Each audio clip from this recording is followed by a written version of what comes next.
यं प्रव्रजन्तमनुपेतमपेतकृत्यं द्वैपायनो विरहकातर आजुहाव पुत्रेति तन्मयतया तरवोऽभिनेदुस्तं सर्वभूतहृदयं मुनिमानतोऽस्मि।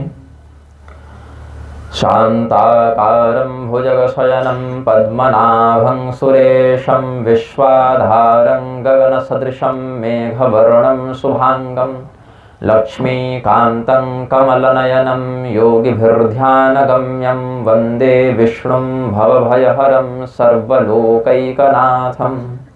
वन्दे देवमुमापतिं सुरगुरुं वन्दे जगत्कारणं वन्दे पन्नगभूषणं मृगधरं वन्दे पशूनां पतिं वन्दे सूर्यशशाङ्कवह्निनयनं वन्दे मुकुन्दप्रियं वन्दे भक्तजनाश्रयं च वरदं वन्दे शिवं शङ्करं। प्रेम से बोले आनंद कंद भगवान की, वृंदावन बिहारी लाल की, श्री सुखदेव जी महाराज की, श्री व्यास नारायण भगवान की, श्री रामानुजाचार्य भगवान की, श्री रामानंदाचार्य भगवान की, श्री संप्रदाय की, श्रीमद् भागवत महापुराण की। थोड़ा भगवान नाम संकीर्तन करें। श्री राम जय जय राम, श्री राम जय राम, श्री राम जय राम, श्री राम जय राम,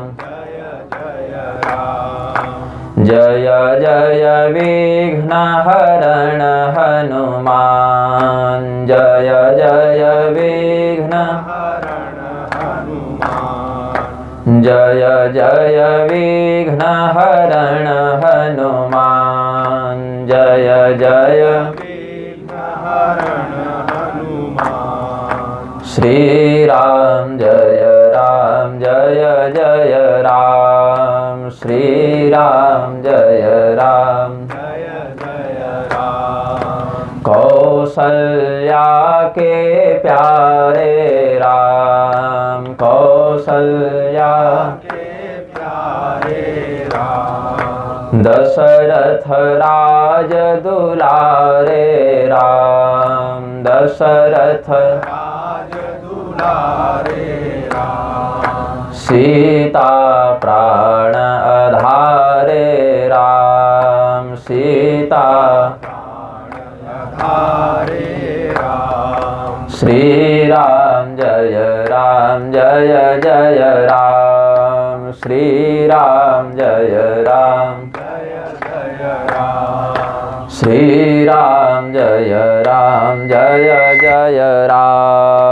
श्री राम जय राम, श्री राम जय राम,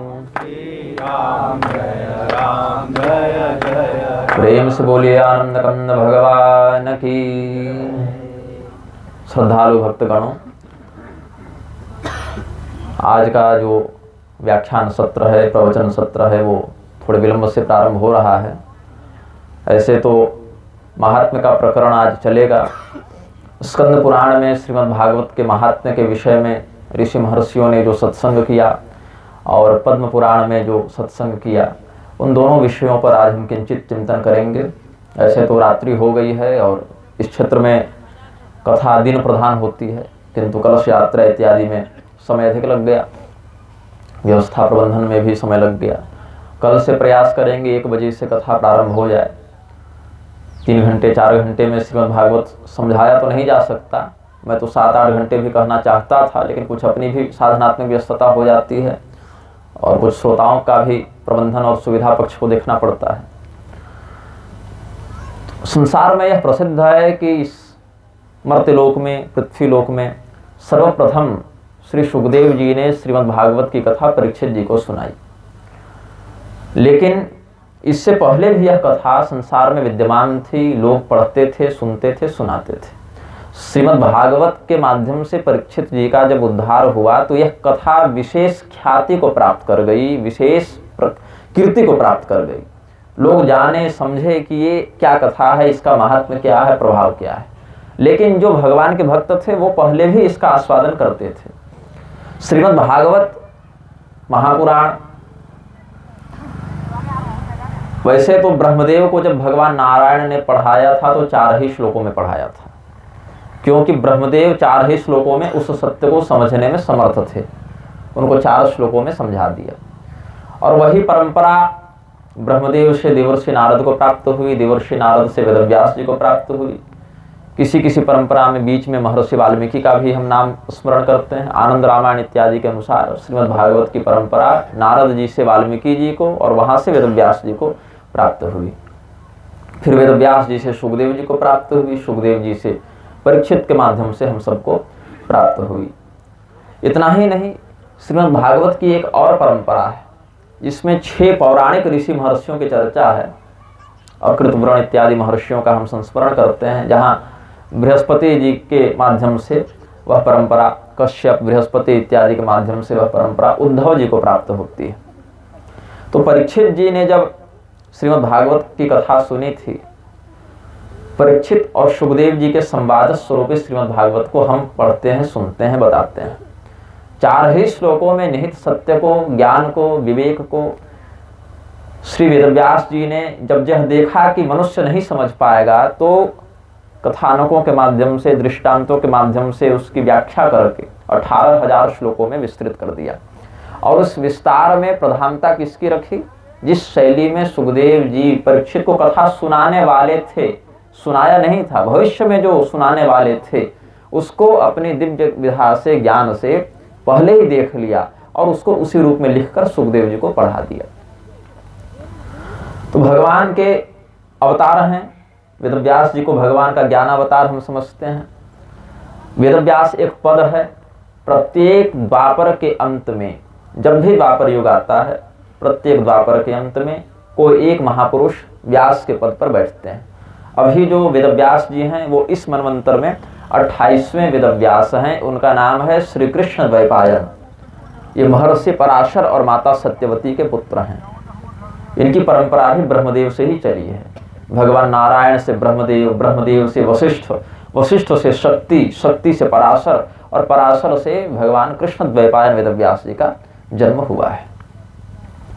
जिस समय भगवान श्री कृष्ण इस पृथ्वी लोक का परित्याग करके, अपनी लीला को पूर्ण करके गोलोक को चले गए, उनके नहीं रहने पर द्वारका नगरी समुद्र में विलीन हो गई। बीच में हस्तिनापुर से महाराज युधिष्ठिर ने अर्जुन को द्वारका भेजा था कि वहां जो हमारे सगे संबंधी हैं उनका हाल समाचार लेकर आओ। और विदुर जी से भी उनकी भेंट हुई थी। तो विदुर जी से जब उन्होंने पूछा था कि द्वारका वाले कैसे हैं, तो कह दिया कि सब ठीक हैं। वृष्णिवंशी, यदुवंशियों के आपसी संहार की कोई चर्चा उन्होंने नहीं की, क्योंकि प्रियजनों के वियोग की चर्चा लोग नहीं करना चाहते। तो महाराज युधिष्ठिर को दुखी न होना पड़े, इसके लिए विदुर जी ने ये बात छिपा दी थी। बाद में तो सबको पता चल ही जाएगा, तो हमारे मुंह से क्यों पता चले, ऐसा सोचकर वो मौन रह गए थे। भगवान की जितनी पत्नियां थीं, जो 8 प्रधान पटरानी हैं, वो भी भगवान के दिव्य विग्रह में लीन हो रही थी। और 16,100 रानियां जो भगवान ने एक ही साथ भौमासुर के चंगुल से छुड़ाकर विवाह किया था, जिनकी कथा आप लोग सुनते ही आ रहे हैं, क्योंकि इस क्षेत्र में रामचरितमानस, भागवत इत्यादि का विशेष प्रचार है। लोग अधिकाधिक कथाओं को सुनते हैं। अब हमारी कथा तो सिद्धांत परक होती है, मनोरंजन परक होती नहीं है।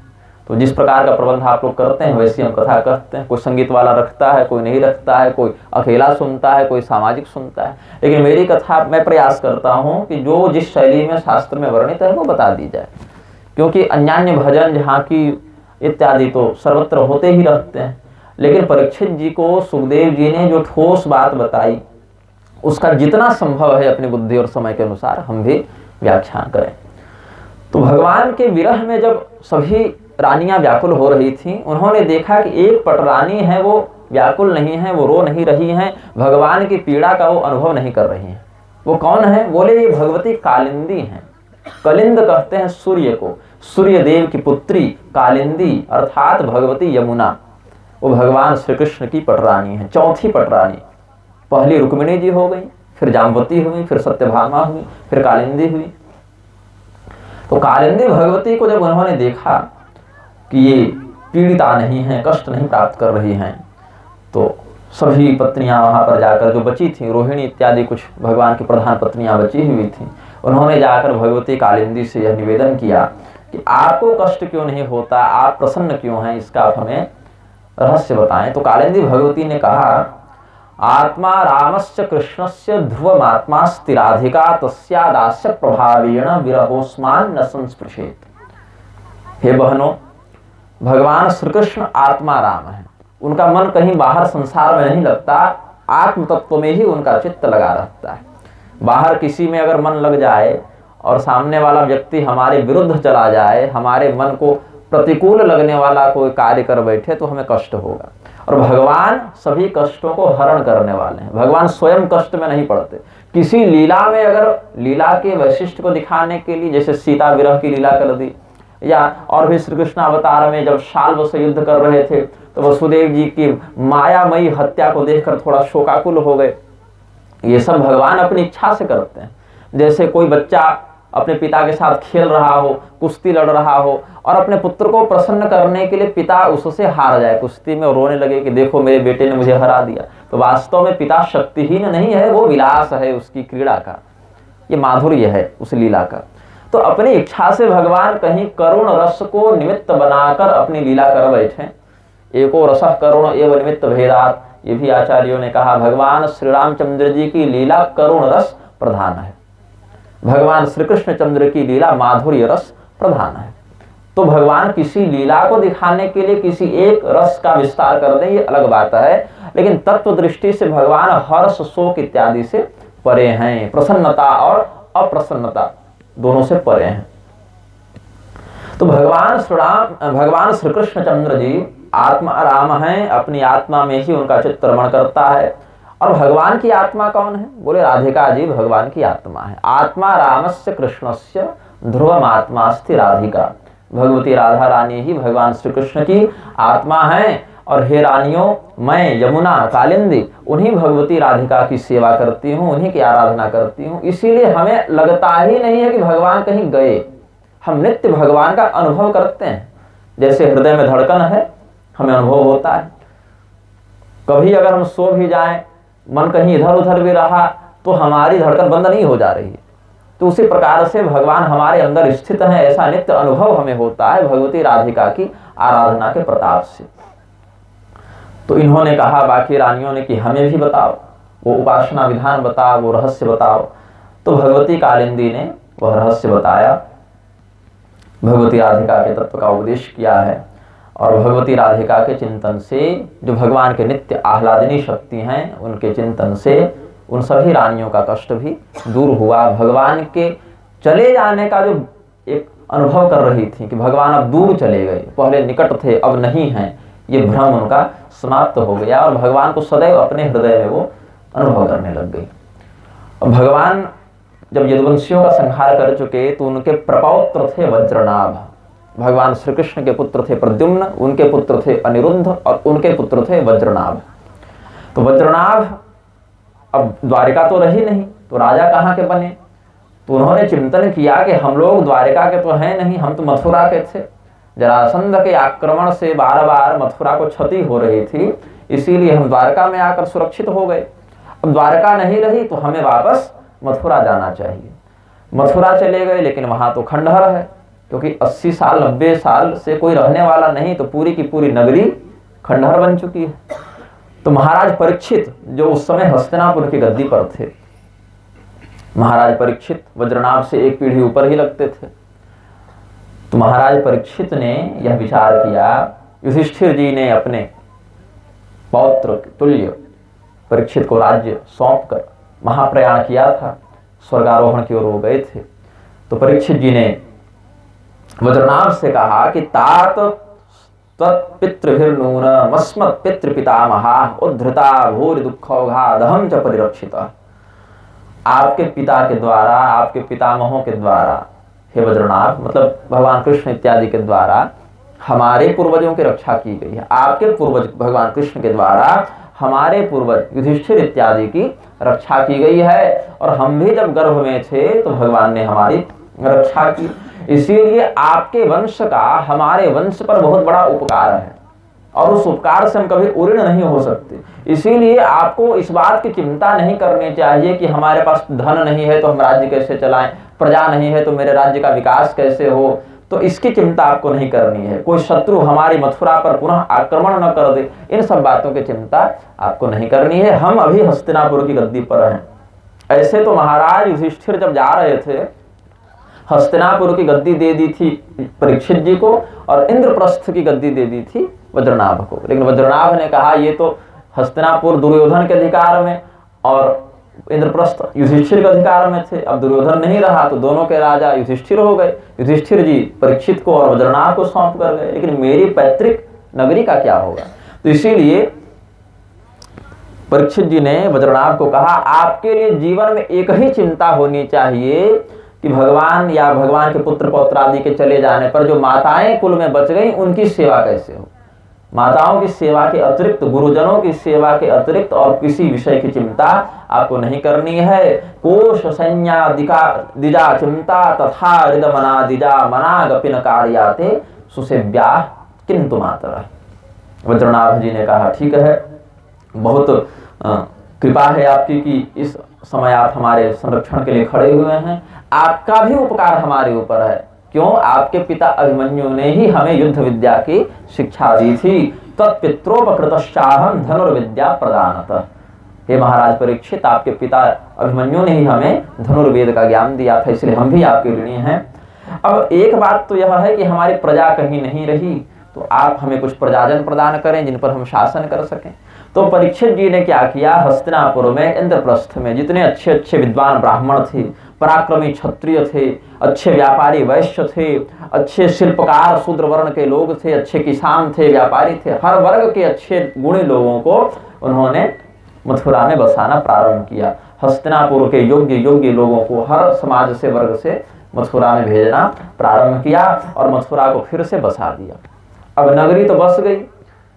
हम कोई नया घर बनाएं, कोई देवालय बनाएं तो कथा सुनते हैं, भगवान की आराधना करते हैं, तो एक पूरी नगरी बसी है फिर से, तो भगवान की कथा तो यहाँ भी होनी चाहिए। उस समय शांडिल्य मुनि वहां पर आते हैं। चित्रकूट में शांडिल्य मुनि का आश्रम है, वहां से मथुरा वो पहुंच गए और शांडिल्य मुनि ने वज्रनाभ को भगवान का रहस्य बताया। भगवान ब्रज भूमि में विहार करते थे। ब्रज शब्द है वृंदावन के लिए या गोकुल के लिए या नंदगांव के लिए, सामान्यतः ब्रजमंडल ऐसा कहते हैं। ब्रज कहते किसको है? श्रृणुतम दत्त चित्तौ में रहस्यम ब्रज भूमिजम ब्रजनम व्याप्तिर्त्युक्त्वा व्यापनात् ब्रज उच्यते। हे वज्रनाभ, इस मथुरा नगरी को, माथुर मंडल को ब्रज मंडल भी क्यों कहते हैं? क्योंकि व्याप्ति को ब्रज कहते हैं, जो सर्वत्र व्याप्त हो। जैसे जल है, पानी, उसमें ठंडक शीतलता व्याप्त है। पानी की कोई भी ऐसी बूंद नहीं जहां शीतलता न हो। अब कोई अग्नि में चढ़ा दे वो अलग बात है, संसर्ग दोष से उसमें उष्णता आ जाएगी, लेकिन सामान्य स्थिति में जो जल है वो शीतल होता है। दूध है तो दूध में सफेदी शुभ्रता व्याप्त है। दूध की कोई बूंद, कोई कण भी सफेदी से दूर नहीं है, शुभ्रता से दूर नहीं है। तो हे वज्रनाभ, पूरे संसार में कौन व्याप्त है? परमात्मा।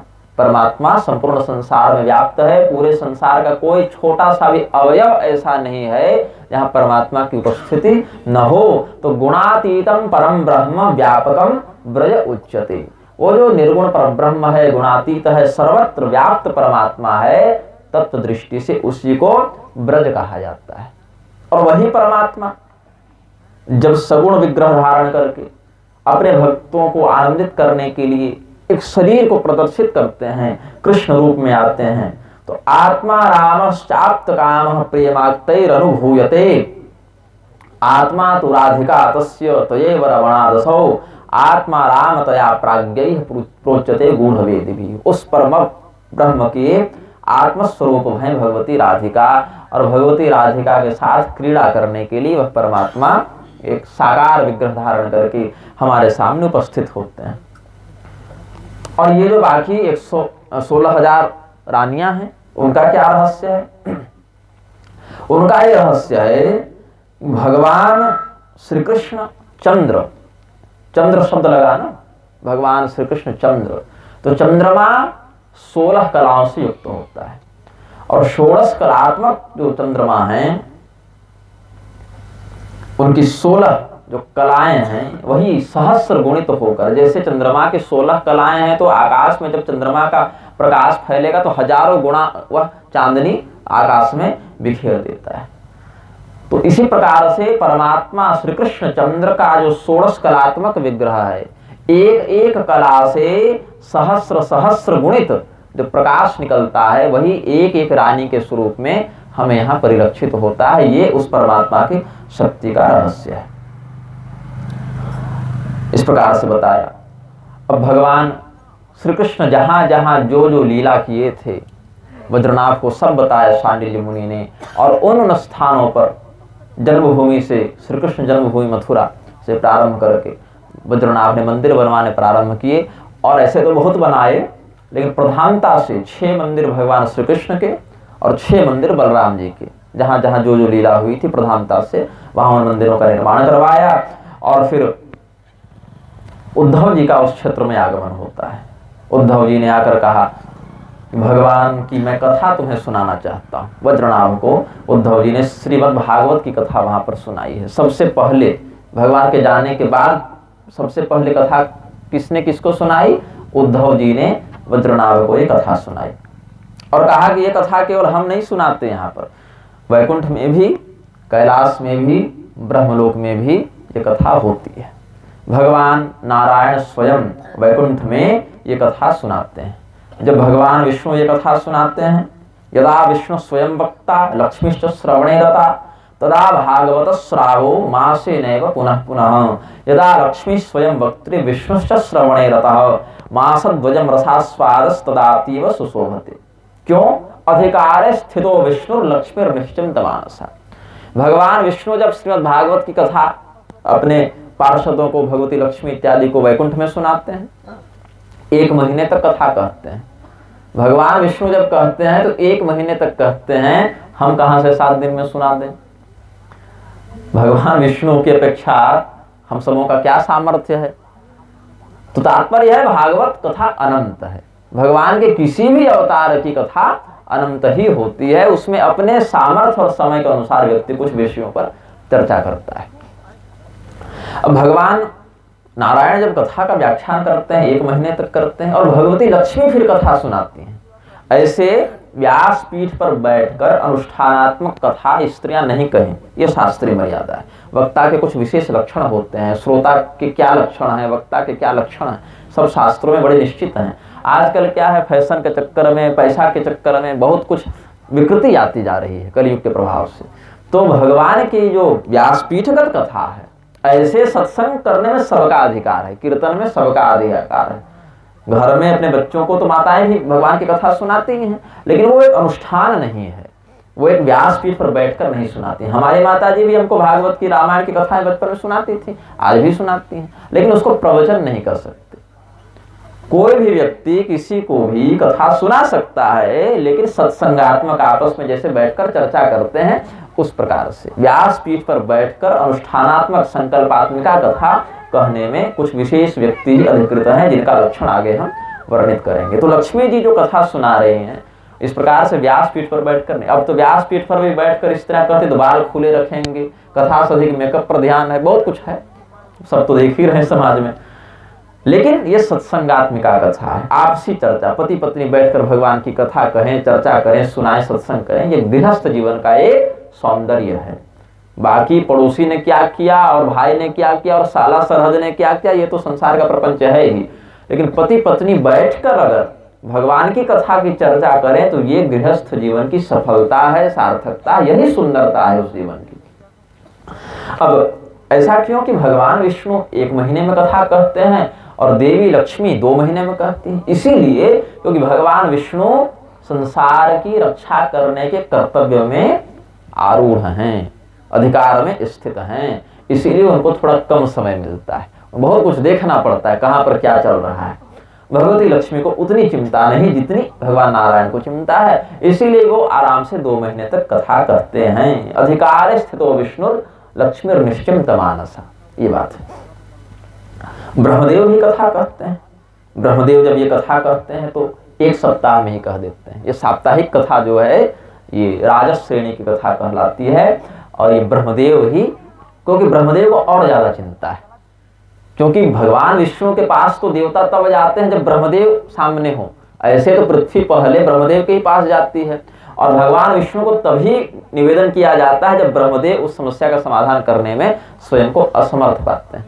तो कुल मिलाकर हाई कोर्ट के पास जितने केस हैं उससे अधिक केस निचली अदालत के पास रहते हैं। यहाँ से जो छनेगा वही तो ऊपर जाएगा।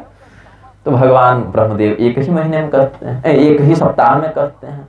और भगवान रुद्र क्या करते हैं? 1 वर्ष तक वो कथा करते हैं।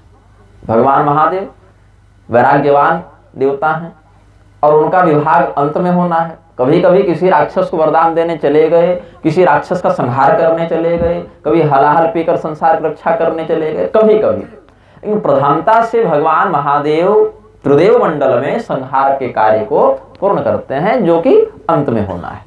इसलिए उनके पास अपेक्षाकृत अधिक समय है। ऐसे भी भगवान महादेव का अधिकांश समय समाधि, तपस्या इत्यादि में ही व्यतीत होता है।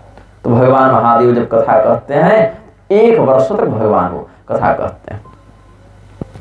अब बद्रनाभ उद्धव जी के माध्यम से श्रीमद् भागवत की कथा सुनने के लिए प्रस्तुत हुए हैं। तो इस कथा में सबसे पहले आपत्ति किसने की? भगवान की कथा में कौन आपत्ति कर सकता है? बोले परीक्षित जी। क्यों? इस कथा में परीक्षित जी को सुनने के लिए उद्धव जी ने अनुमति ही नहीं दी।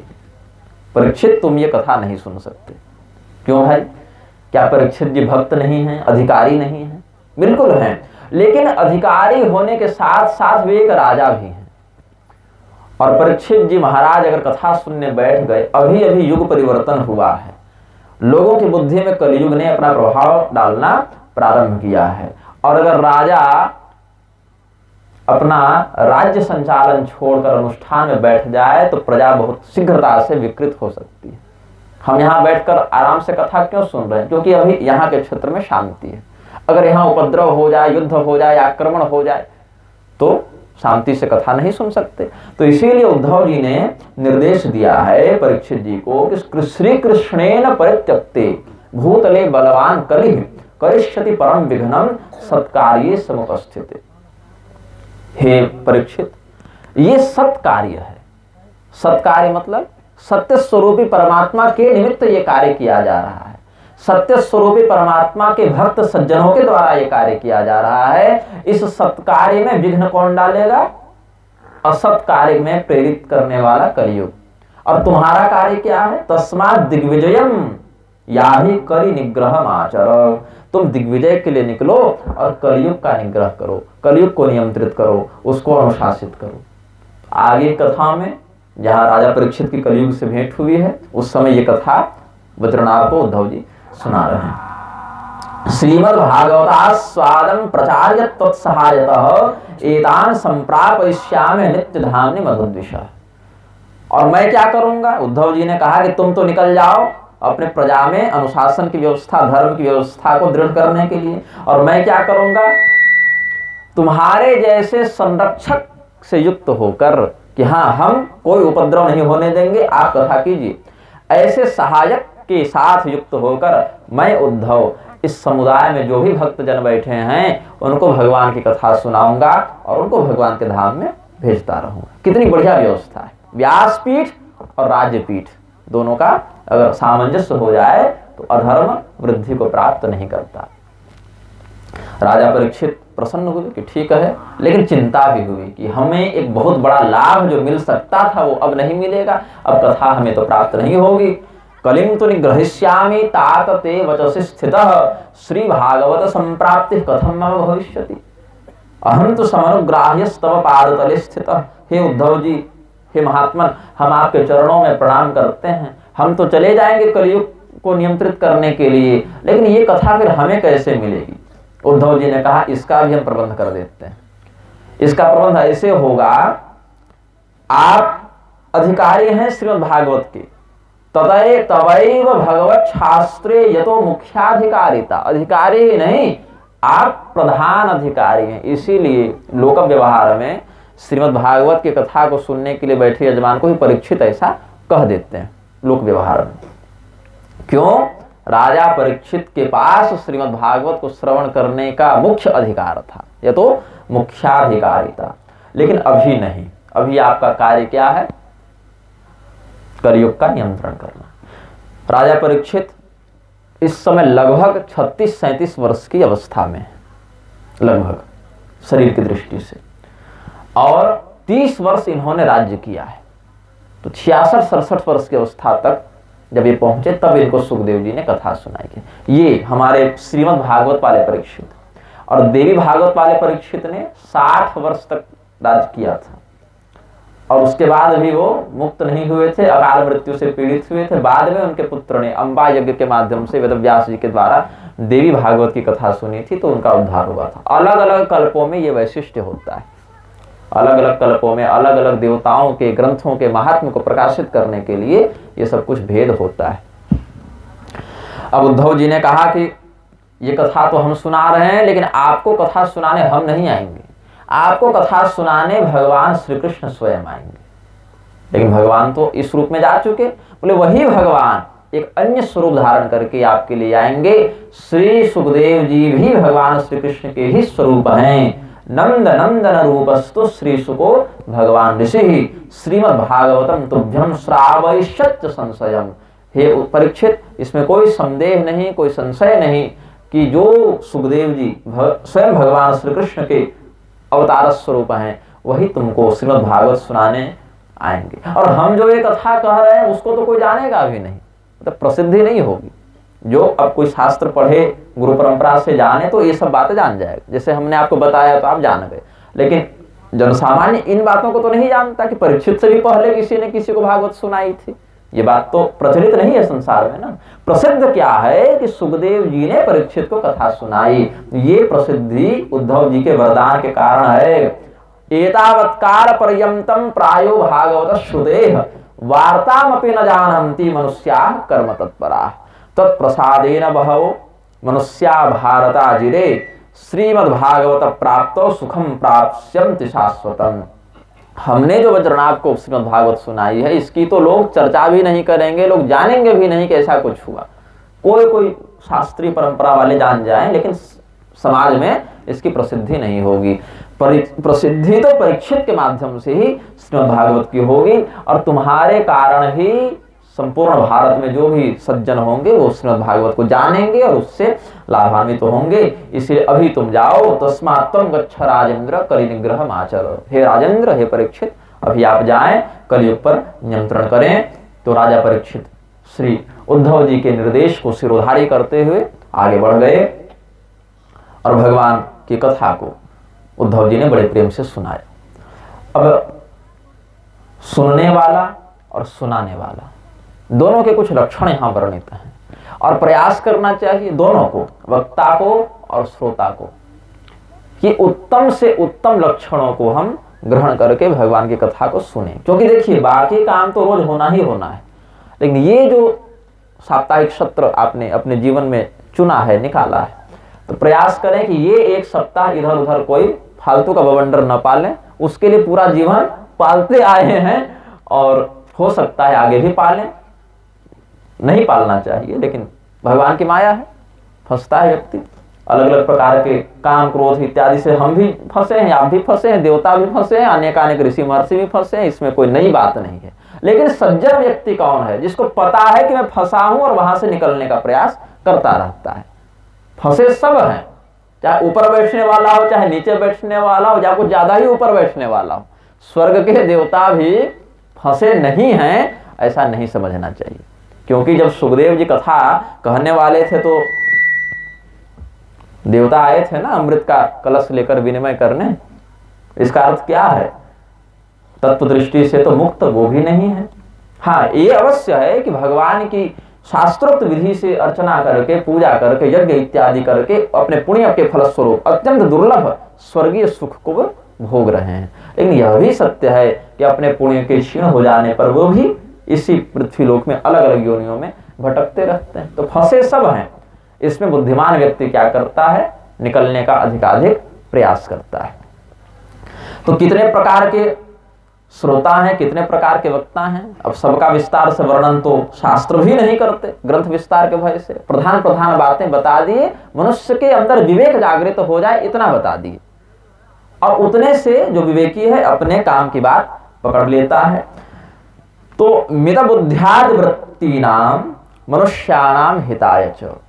श्रीमद् भागवत कैसे लिखा वेदव्यास जी ने? भगवान शिव जैसे परमात्मा ही है, भगवान शिव परब्रह्म, वो स्वयं श्रीमद् भागवत का व्याख्यान करें, 1 वर्ष तक करें, तो क्या दिव्य कथा कहे होंगे। वो कथा क्या हम समझ पाएंगे? कभी नहीं। ये जो कथा उपलब्ध है वो तो समझ नहीं पा रहे ढंग से। भगवान शिव साक्षात वह कथा कहें, 1 वर्ष तक कहें, 1 दिन का भी हम लोग समझने का सामर्थ्य नहीं रखते। भगवान नारायण, भगवान ब्रह्मदेव जो अपने अपने लोकों में यह कथा कहते हैं वो हम नहीं समझ सकते। लेकिन वेदव्यास जी ने क्या किया, मितबुद्ध्यादि वृत्तीनाम मनुष्याणाम हिताय च। मनुष्यों के हित का विचार करते हुए यह सोचा कि मनुष्यों की बुद्धि तो सीमित होगी, मनुष्यों की बुद्धि बड़ी कम होगी, तो जितने में ठीक ठाक उनको समझ में आ जाए ऐसा हम इसको एक सारभूत लिख देते हैं।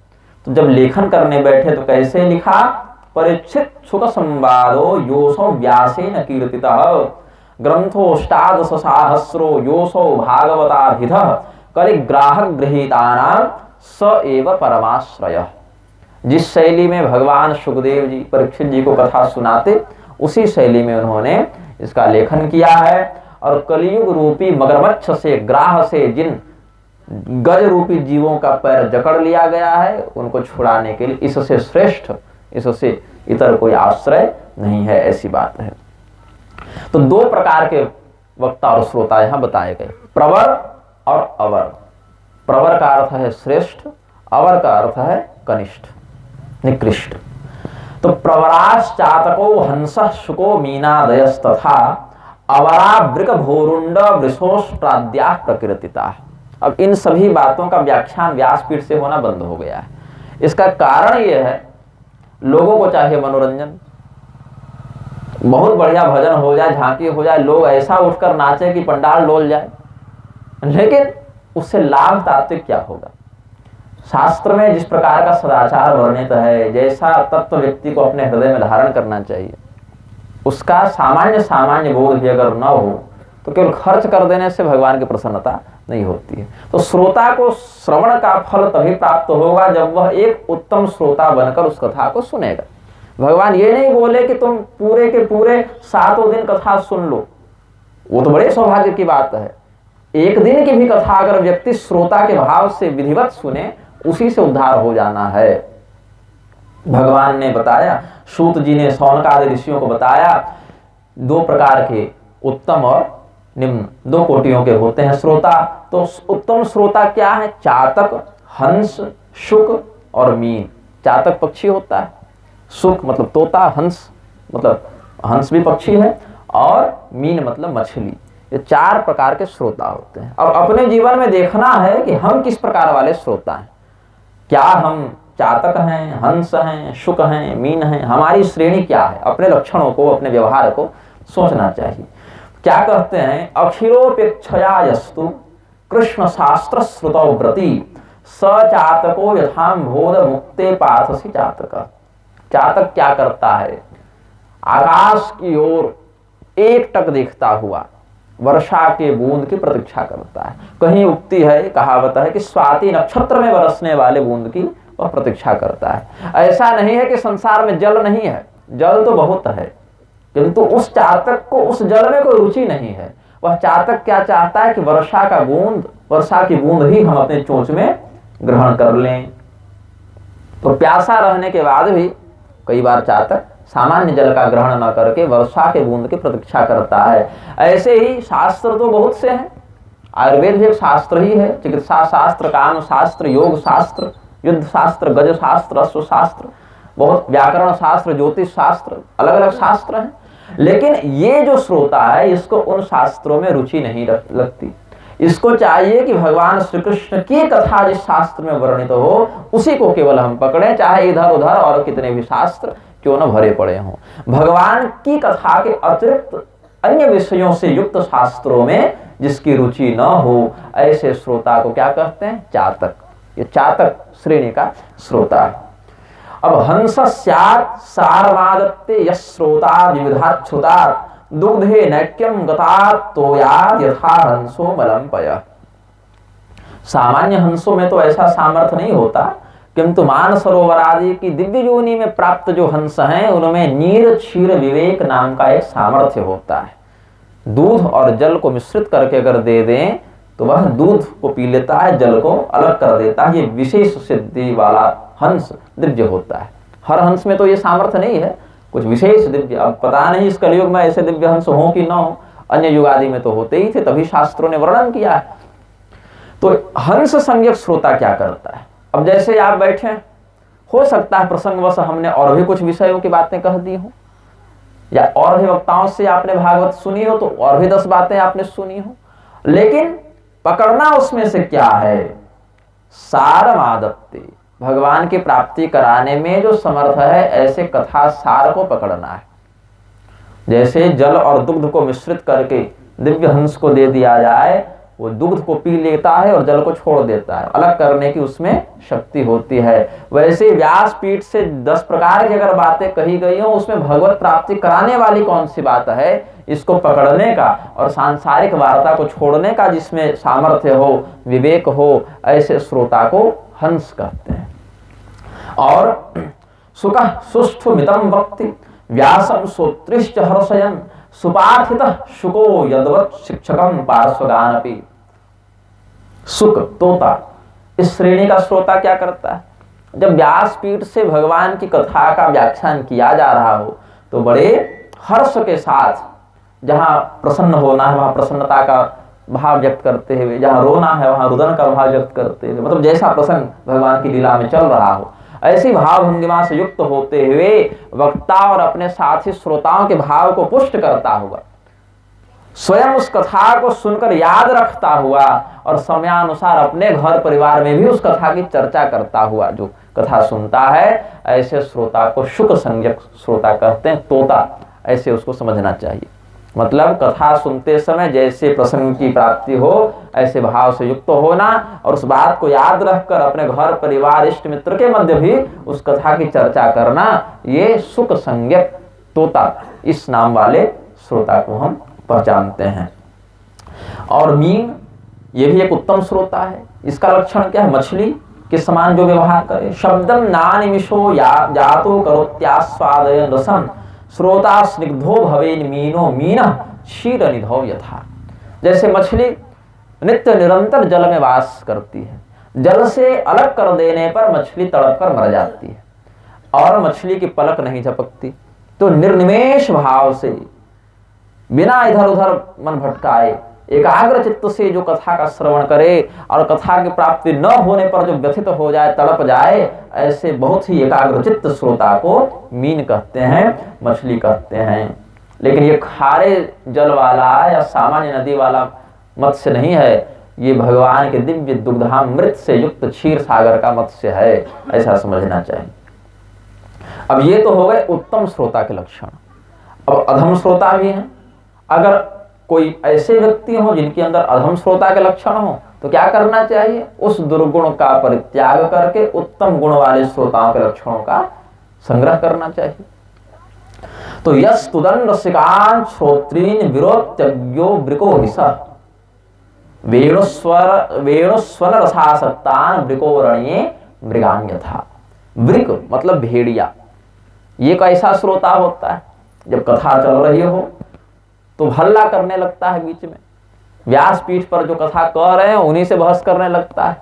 कुछ नास्तिक बुद्धि अगर हो जाए तो वही भगवान पर आक्षेप करने लगे, भगवान की कथा पर संदेह व्यक्त करके झगड़ा करने लगे। देखिए, जिज्ञासा पूर्वक पूछना एक अलग बात है और निंदित करने के उद्देश्य से, अपमानित करने के उद्देश्य से, विघ्न डालने के उद्देश्य से हल्ला करना, ये तो दंडनीय है।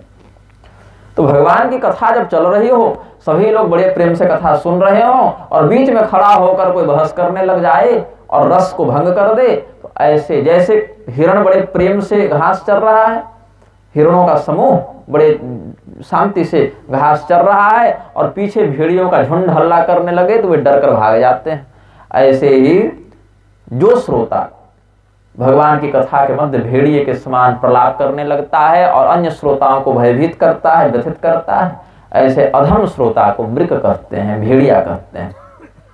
फिर भूरुंड शिक्षयेदन्यात् श्रुत्वा न स्वयमाचरेत् यथा हिमवतः श्रृंगे भूरुंडाक्षो विहंगमः। क्या है भूरुंड या भेरुंड भी कहीं कहीं शब्द आता है। तो भूरुंड नामक एक पक्षी होता था, अभी नहीं होता संभवतः। तो ऐसे पक्षी से के लक्षणों से युक्त जो श्रोता है उसको कैसे पहचानेंगे कि वह भूरुंड संज्ञक है।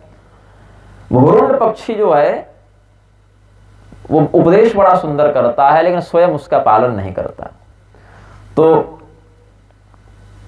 जो उसने सुना, कथा में जो उसने सुना, सदाचार के विषय में, भगवत प्राप्ति के विषय में जो कुछ उसने ज्ञान ग्रहण किया, याद तो उसने रख लिया और इधर उधर जाकर बता भी दिया, लेकिन पालन नहीं किया। पालन वही मटिया मेट है, सब अधर्म में वह लगा रहा। जैसे दुर्योधन भी धर्मशास्त्र को पढ़ा था, जानता था क्या गलत है क्या सही है, इसका तो होश रावण को भी था, दुर्योधन को भी था, कंस को भी था। मूर्ख नहीं थे ये सब, वेद परंपरा से पढ़े हुए सब थे, गढ़े हुए थे। करने की बारी आती थी तो इनसे धर्म होता ही नहीं था, ये धर्म कर ही नहीं पाते थे। आसुरी वृत्ति इतनी हावी थी इनके ऊपर कि सही और गलत का बोध होने के बाद भी इनकी स्वाभाविक जो आसक्ति है वो अधर्म के प्रति ही लग जाती थी।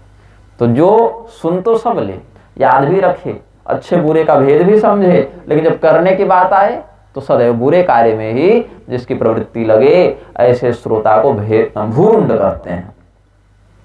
फिर क्या है, सर्वं श्रुतम उपादत्ते सारा साराम दधिर वृषः स्वाद द्राक्षाम खलिम चापे निर्विशेषम यथा वृषः।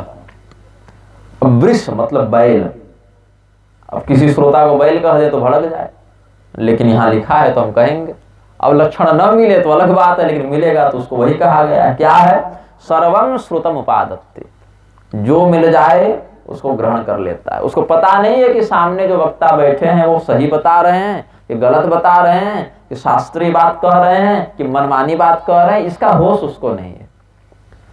आप बैल के पास जाकर सूखी घास खिलाएं तो भी खा ले और बढ़िया खजूर खिलाएं तो भी खा ले। यहाँ द्राक्षा का प्रयोग किया है दुबे जी।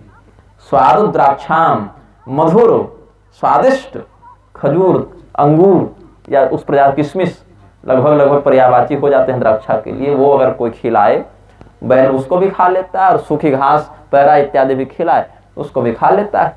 उसको पता नहीं है कि क्या लेना है और क्या नहीं लेना है। मतलब यहाँ तात्पर्य है कि व्यासपीठ से अगर कोई मनमानी अशास्त्रीय बात कह दे तो भी उसको ग्रहण कर लेता है कि महाराज जी बोले तो ठीक ही बोले होंगे, और कोई शास्त्रीय परंपरा से अच्छी बात बोले तो भी ग्रहण कर लेता है। तो अपना विवेक नहीं है, जो मिल जाए ले लेता है। ऐसे श्रोता को भी श्रेष्ठ नहीं मानते, क्योंकि ऐसा श्रोता बहुत सरलता से भटक सकता है कि हमने सुना है उस कथा में उन्होंने कहा था, अब पता ही नहीं कि गलत कहा था। तो ऐसे श्रोता को वृष कहते हैं, बैल कहते हैं। और चौथे श्रोता को कहते हैं ऊंट, उष्ट्र। इसका क्या लक्षण है, स उष्ट्रो मधुरम वंचन विपरीते रमेतयः यथा निम्बम चरत्युष्ट्रो हित्वाम ब्रह्मपि तद्युतम। ऊंट जो है वो सामान्यतया मधुर फल इत्यादि नहीं खाता है। नागफेनी, बबूल, नीम इत्यादि कांटेदार या कड़वे फलों को ही वह विशेष करके भक्षण करता है। तो शास्त्र की बातें जो कल्याणकारिणी वार्ता है, जो लोकोपकारिणी वार्ता है, जिससे उसका हित हो सकता है, वो पसंद नहीं आएगी। और शास्त्र के विरुद्ध जाने वाले भोग विलास परक, अनैतिकता परक, अमर्यादित बातों में उसकी बुद्धि जाएगी, मन लगेगा। तो ऐसे श्रोता को ऊंट कहा जाता है, जो सदैव उल्टी ही बुद्धि वाला होता है, विपरीत बातों को ही सोचता है और करता है। अब उत्तम वक्ता कौन है? उत्तम वक्ता वही है, ऐसे तो और भी है, अन्येपि बहवो भेदा द्वयोर भृंग खरादयः विज्ञेयास्तस्तदाचारैस्तत्तत् प्रकृति संभवैः।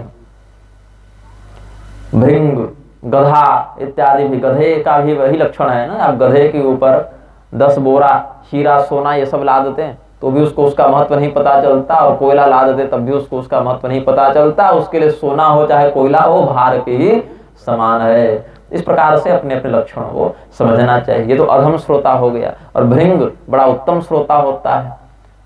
जिस प्रकार से भृंगी कीड़ा का चिंतन करते करते साहित्यिक भाषा में कहते हैं कि उसके द्वारा जिसे कैद किया गया वह भी उसी के साथ तद्रूप हो जाता है, वैसे ही भगवान की कथा सुनते सुनते इतना वह तल्लीन हो जाता है कि अंततः भगवान में ही विलीन हो जाता है। जैसे नदी जाकर समुद्र में विलीन हो गई तो कोई अंतर नहीं बचा।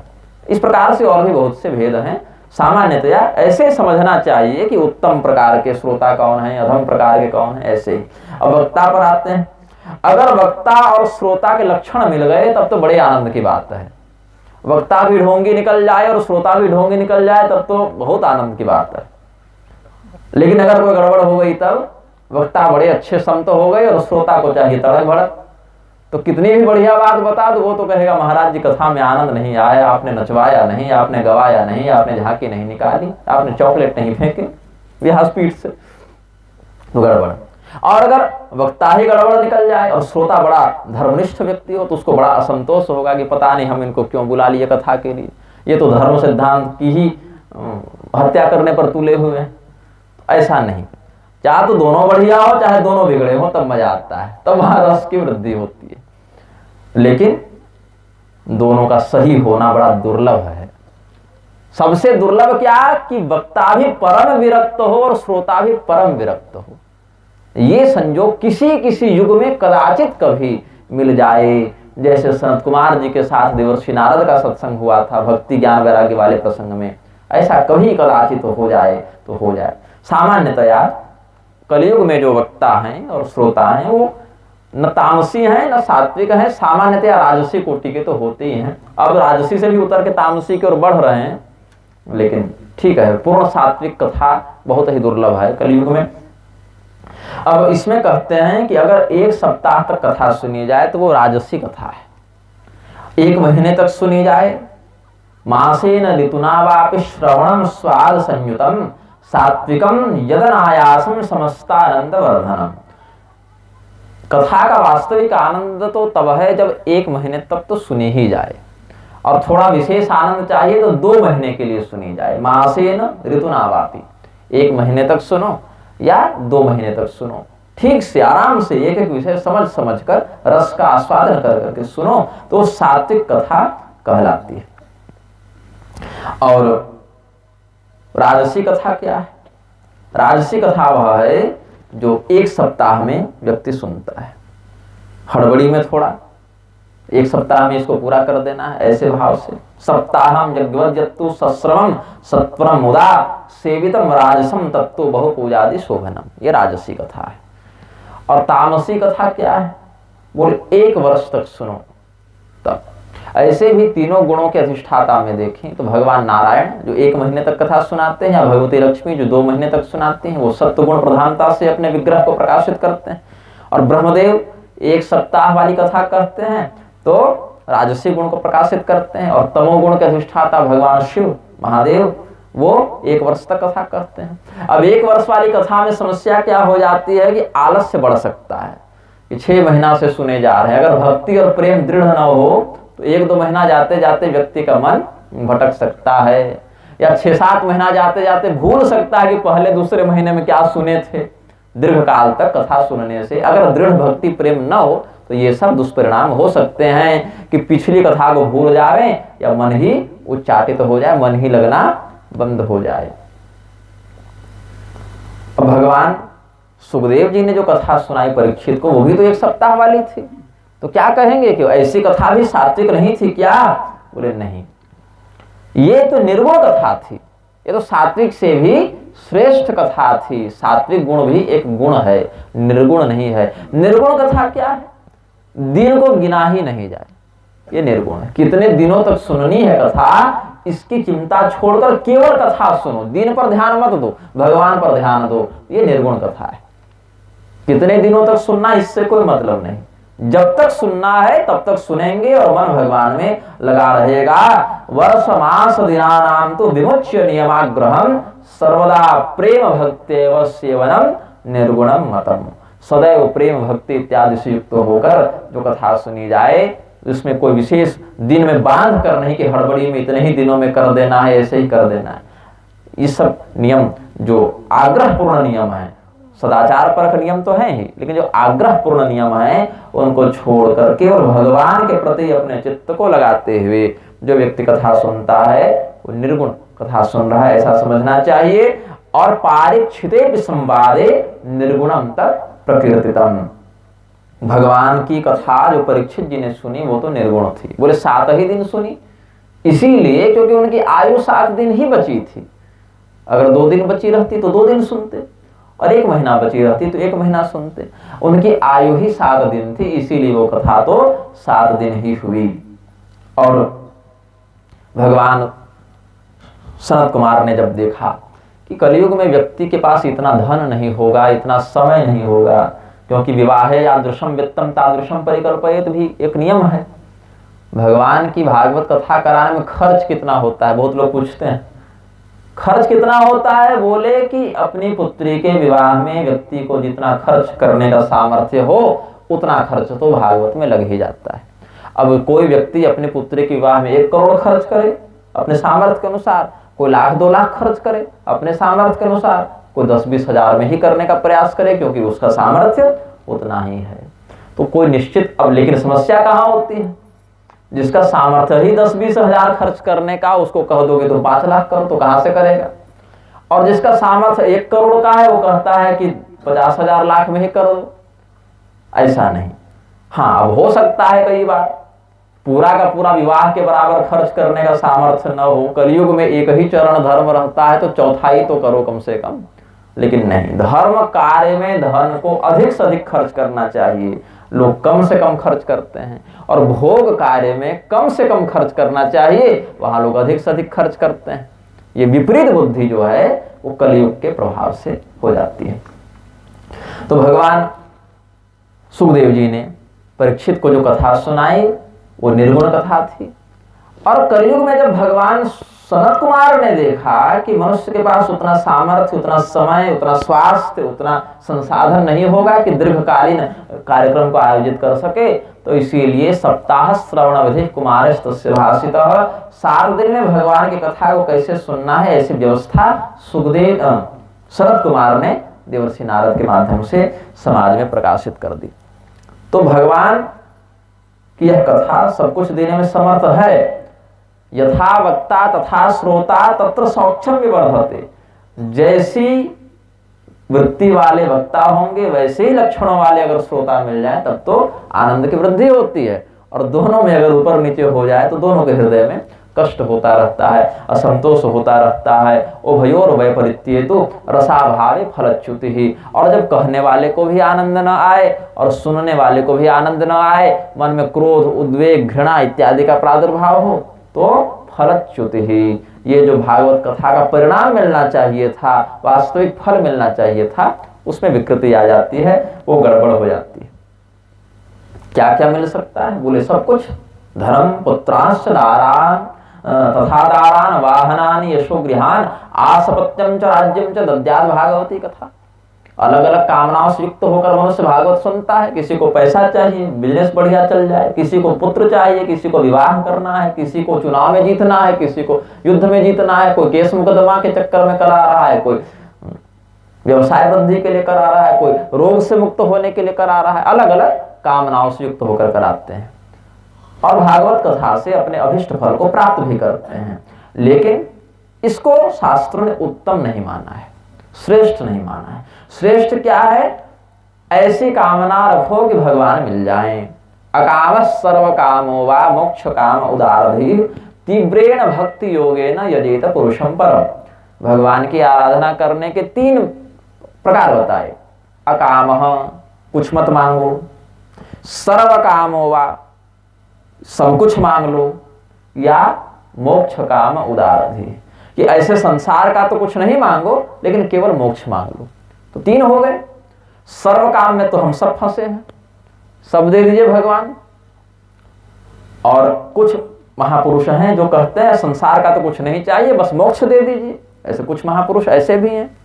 और बहुत बिरले महापुरुष ऐसे हैं जो मोक्ष भी नहीं मांगना चाहते, उसको भी एक वो बंधन ही समझते हैं कि कामना तो है ही, तो अकाम मतलब मोक्ष तक की कामना उनके अंदर नहीं रही। ऐसे बड़े दुर्लभ महापुरुष कोई कोई कभी कभी किसी किसी समय में हो जाते हैं।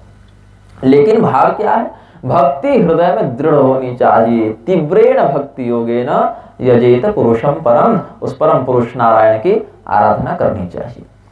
उसके बाद वास्तव में जो फल च्युति की बात कही, जो रसभंग की बात कही, वो तो सकाम बुद्धि से किए जाने वाले अनुष्ठानों में होती है। अगर केवल श्री कृष्ण प्राप्ति का उद्देश्य रखकर, भगवत प्रीत्यर्थ भगवान की प्रसन्नता का ही उद्देश्य रखकर कोई कथा सुने, उसमें कभी फल की कमी नहीं होती है, क्योंकि परमात्मा पूर्ण है, अपूर्ण नहीं है। तो कृष्ण प्राप्ति करम शश्वत प्रेमानंद फलप्रदम श्रीमद् भागवतम शास्त्रम कलौ कीरेण भाषितम। श्री कृष्ण भगवान के लोक को, तत्व को जो प्राप्त करा दे, शाश्वत निश्चित ही प्राप्त करा दे, अविलंब प्राप्त करा दे, अविनाशी रूप से प्राप्त करा दे, भगवान के प्रति प्रेम और आनंद रूपी फल को जो प्रदान कर दे, ऐसा श्रीमद् भागवत शास्त्र इस कलयुग में किसके द्वारा कहा गया है? बोले सुखदेव जी के द्वारा कहा गया है।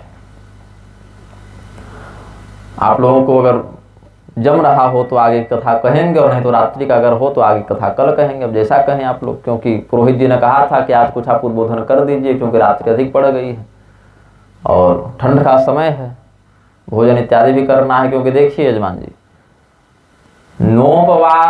नोपवासो वरः प्रोक्तः कथा विघ्न करो यदि, कथा में अगर विघ्न पड़े तो ऐसे उपवास आदि नियमों को श्रेष्ठ नहीं बताया गया है। जिस प्रकार से कथा में मन लगे, शरीर की अनुकूलता हो, उसी प्रकार से कथा को श्रवण करना चाहिए। नहीं तो नियम तो ये भी कहा है कि 7 दिन निर्जला रह जाए, पानी भी न पिए, नियम तो यह भी कहा है। और अगर जल के बिना न रह सके व्यक्ति तो दूध घी इत्यादि पीकर रहे, उससे भी न रह सके तो फलाहार पर रहे, उससे भी न रह सके तो एक समय अन्न ले ले, उससे भी न रह सके तो दोनों समय ले ले, और एकदम कोमा में जाने की नौबत आ गई हो तो तीनों टाइम ले ले। लेकिन कथा सुने, ये प्रधानता है, कथा की प्रधानता होनी चाहिए। शरीर जैसे आपका साथ दे वैसे ही कथा को श्रवण करना चाहिए। तो हम कह रहे थे कि आज के वक्तव्य को यहाँ पूर्ण करते हैं। आज हमने श्रीमद् भागवत के स्कंद पुराण के महात्म्य को थोड़ा थोड़ा वर्णित किया है, और गोकर्ण धुंधकारी इत्यादि के चरित्र पर कल हम चर्चा करेंगे, क्योंकि वो पद्म पुराण का महात्म्य है, और पद्म पुराण के महात्म्य में भी बहुत कुछ ऐसी गूढ़ बातें हैं जिनका विस्तार से व्याख्यान करना आवश्यक है। और मैं जब वो व्याख्यान करता हूँ तो 2 घंटा 3 घंटा भी निकल जाता है, तो आधे घंटे में गोकर्ण धुंधकारी 1 घंटे में हमसे नहीं होते हैं, क्योंकि बहुत कुछ बातें ऐसी हैं जो कि कथावाचक छोड़ देते हैं। और मैं प्रयास करता हूँ उन बातों को भी वर्णित किया जाए, क्योंकि कोई ऐसा श्लोक और विषय नहीं है भागवत में जो छोड़ दिया जा सके। त्याज्य तो है ही नहीं है, समग्रता से यह ग्राह्य विषय है, और उसमें अपनी बुद्धि, समय और सामर्थ्य का आकलन करके जितना बन पाता है उतना व्याख्यान करते हैं। कल प्रयास करेंगे हम, ऐसे शास्त्रीय नियम है, मनु कर्दम संवाद पर्यंतम प्रथमे हनि। प्रथम दिन की जो कथा हो वह मनु और स्वयंभू मनु और कर्दम प्रजापति के संवाद तक जानी चाहिए। और यहाँ तो सभी संतों का आशीर्वाद आप लोगों को प्राप्त होता ही रहता है, सिद्ध स्थान है। इसीलिए कल से हम प्रयास करेंगे कि 1 बजे से कथा आप लोग प्रारंभ कर दें। तो 1 बजे से कथा अगर प्रारंभ हो जाएगी तो लगभग संक्षेपतः भी अगर विषय को लेकर चलेंगे तो वहाँ तक पहुँच जाने का प्रयास करेंगे। अभी थोड़ा भगवान नाम संकीर्तन कर लें। श्रीमन्नारायण नारायण नारायण, श्रीमन्नारायण नारायण नारायण, श्रीमन्नारायण नारायण नारायण, श्रीमन्नारायण नारायण नारायण, श्रीमन्नारायण नारायण नारायण, श्रीमन्नारायण नारायण नारायण, श्रीमन्नारायण नारायण नारायण श्रीमन्नारायण नारायण नारायण श्रीमन्नारायण नारायण नारायण श्रीमन्नारायण नारायण नारायण। प्रेम से बोलिए आनंद कंद भगवान की जय।